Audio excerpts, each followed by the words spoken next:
Hey, what's up, guys? I'm here with my good friend Todd Fox from St. Louis, Missouri.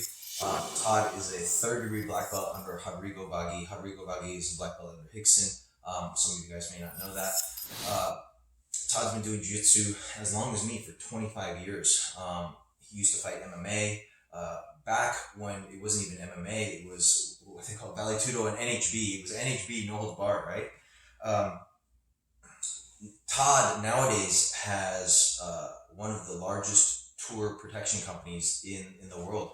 Um, some people call it executive protection, but basically what you do is you travel all around the world, mostly with different music artists, right? But also with celebrities and stuff like that, and you provide executive protection for them in all facets. And so one of the things that I want to ask you, and I think one of our audience might be really interested in, is how has your training in jiu-jitsu, or has any of the concepts and ideas in jiu-jitsu translated over to your work, or how does jiu-jitsu helped you in life with that? Probably the first thing we should talk about is the mindset, right? With jiu-jitsu, you're constantly being engaged by somebody or something. So it teaches you or trains you to have some type of mental fortitude. All right, I'm going to endure this. I'm going to overcome it. I'm going to change the scenario that I have, or the situation that I have, and I'm going to win the fight. And even when you do win the fight, if you're training in sparring, say 6-minute rounds, 7-minute rounds, whatever you're doing, as soon as that ends, you have another fight. And so it teaches you to be tough under pressure. It makes you have some level of resiliency. And it forges the mindset that we use in protection. Another thing that kind of comes from my realm is we try not to go where there are problems, which is similar to jiu-jitsu. Don't put yourself in a bad position. That way you can't be attacked or exploited. We talk a lot about... That's kind of the philosophy of jiu-jitsu, right? Position before submission. You always hear that. And what that really comes down to is put yourself in a good position where you are very not likely to have problems, right? From the mount, we know it's very hard for the person on the bottom to hit you, to punch you, to kick you, to submit you. So that's, yeah. Yeah. And then obviously when you end up in a spot where something bad is happening, to leave at the signs of that. So if I'm engaging with you and all of a sudden you get a hold of something that's bad for me, to disengage instead of going, oh, well, I'm just going to try to keep doing this thing, even though you have a dominant control position. So same thing applies. Instead of me pulling out my cell phone and recording some incident that's occurring, I'm taking my client and we're leaving, we're evacuating, going to a place where we have some level of protection. We'll create space between us and the problem, just like in jiu-jitsu. Yeah, just like in jiu-jitsu and fighting is create space to absolutely control the distance. And then, when we can't leave, then to engage as best we can given the scenario that we have, and try and exploit the weaknesses of the other person, and then utilize our strengths.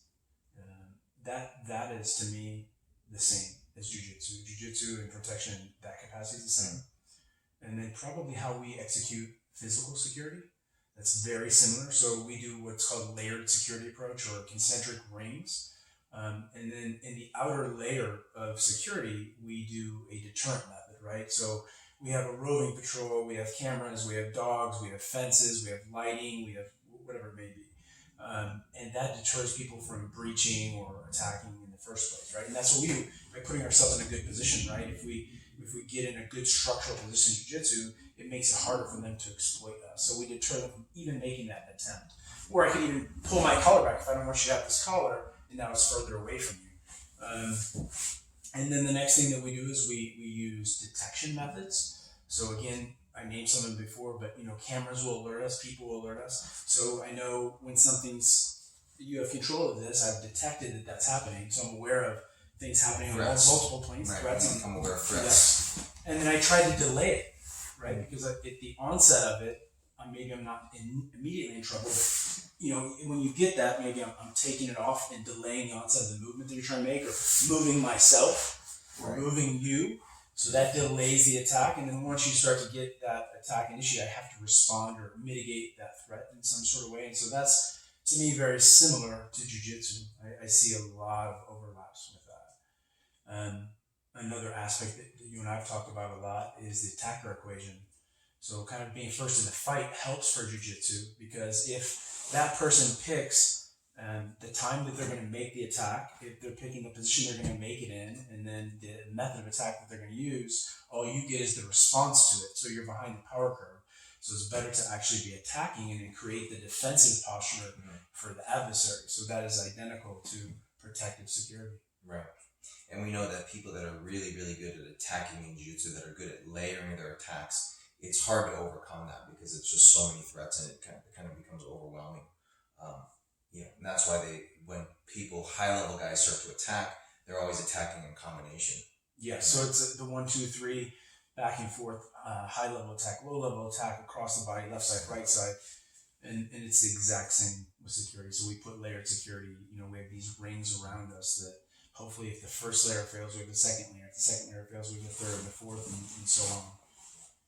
Now, what's really funny to me that I think a lot of people don't understand and might even be surprised by is that actually your ability to do jiu-jitsu, you're a third-degree black belt, most people you can deal with 99.999% of people out there in a physical altercation, but that is probably the skill that you use the least in your field. And it's funny because when you see most security out there, when you see they're big, very muscular, intimidating looking guys, tough looking guys, right?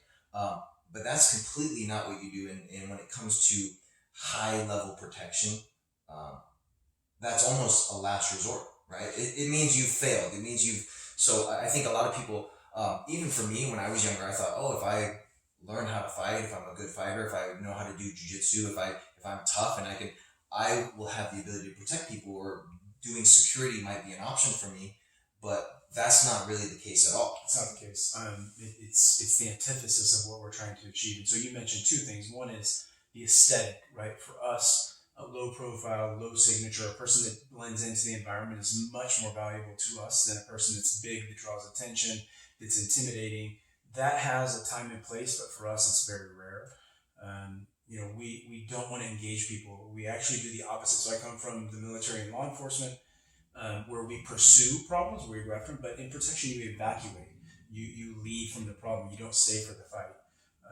And it's counterintuitive for most people because they think that should be the fight. But if you're an attacker and I'm dealing with the principal and I'm on the ground rolling around with you, who's watching this person? So trying to create space between you and my principal is my primary objective. And when all things fail, then I get big and become a meat shield if you have a gun or a knife, and then maybe we engage. But I'd rather be on my feet. I love jiu-jitsu.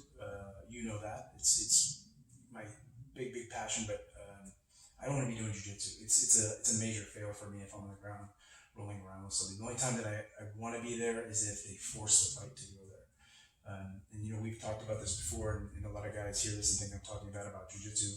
But in the world that we live in, if I'm on the ground and I can't see what's going on around me, I can't disengage very quickly. And even going to the ground, I don't want to get hurt. Going into asphalt or going into rocks. My ability to disengage or be mobile is limited in the ground and in entanglement.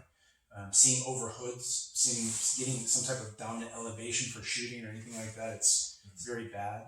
Guys get access to my weapons, I have access to theirs, it becomes problematic.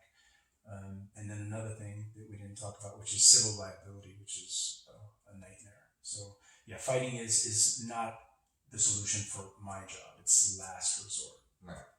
And even many people know, I've mentioned it many times in a lot of my videos, that I did security for 15 years at nightclubs. You used to come out to all the clubs I used to bounce at and work security.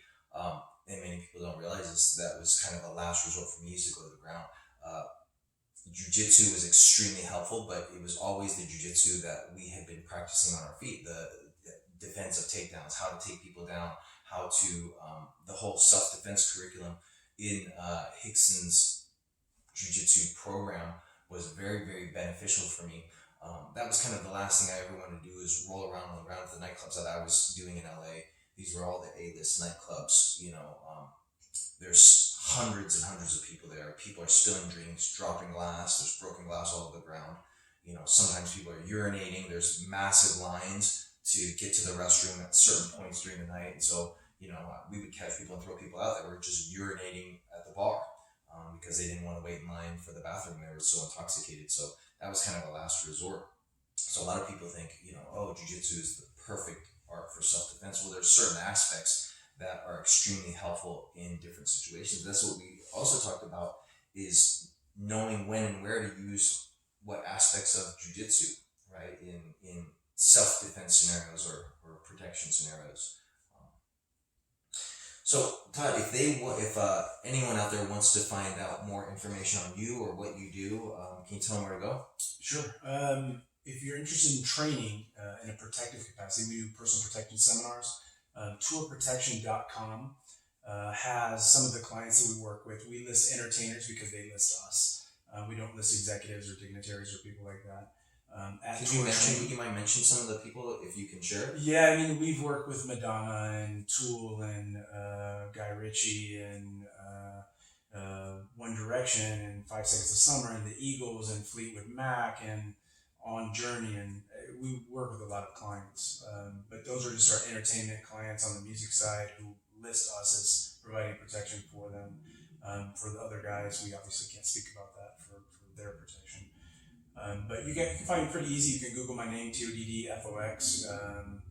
You'll find pictures all over the place. Places like Kilimanjaro with Henry and us training back in the day when we lived together, and the Rickson's tournament, I think, and all over the place. So a lot of information out there, but Tour Protection is a good starting point. And Instagram, where can they find you? On Instagram, at Tour Training. At Tour Training. So just this past year during COVID, you started offering protection classes, seminars for civilians. This is the first time you've ever offered it for your classes on protection mindset, and which is so powerful. I've done 2 of them and they're amazing, super helpful and there were so many things that, that's one of the reasons I want to have you on, is it resonates with jiu-jitsu, the mindset of protection for jiu-jitsu. We always talk about jiu-jitsu safety. First thing is you want to stay safe. You don't want to get hurt. You don't want to get submitted. And as long as one of the things Rickson always used to say is he wanted to make himself invincible.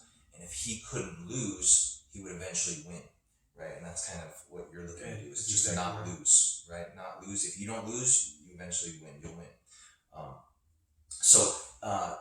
They can go, that's all on Tour Protection? Yeah, you can find it on Tour Protection. You can find it on phaselinex.com.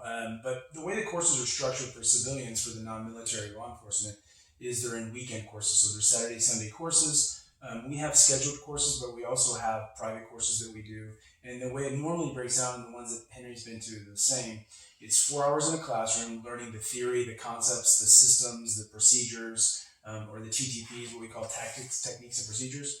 And then you go into the field and you actually implement them in the real world kind of environment in terms of driving and movements and weapon retention and foreign travel components and advancing and assessments and all those fun things. And you get hands-on very quick. And if you talk to Henry, I'm sure he'll tell you there are some exciting experiences to have there. So it's not all learning in terms of classroom.